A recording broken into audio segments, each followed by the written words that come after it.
cewa wai ya ake cire savings na moniepoint. To na farko yanda zaka yi zaka login zuwa moniepoint app naka ne, bayan ka login a can ƙasa ga inda aka saka savings ɗin. To in ka danna kan nan ka shiga cikin plan naka da kake yi.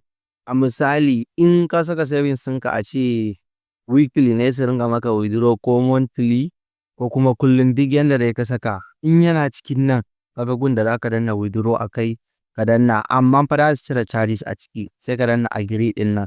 Yanda ake cirewa ta nan kenan, za su cire 1%.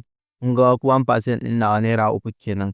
To in kuma already wa'adin da ka sa ya riga ya cika kuɗin baya nan, to in ka zo zuwa app ɗinka za ka danna nan gurin ne saman nan wanda aka danna account ɗinka. In ka ga ya in sun kwashe kuɗin a can, to ba za su kai maka direct account ɗinka ba, za su sa maka a wannan account ɗin.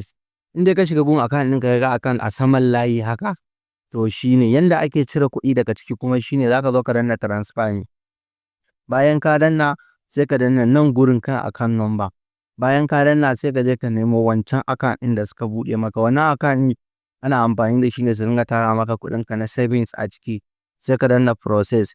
Baka isa ka tura kuɗi zuwa wani account ba, sai dole account ɗinkan da kake da shi akan dashboard naka. Yanzu bari in zaɓi account na farko.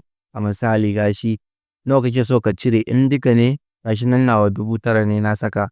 Kana sawa haka sai ka saka pin naka. Bayan ka saka pin ɗinka immediately kuɗin zai koma cikin account ɗinka yanda ake.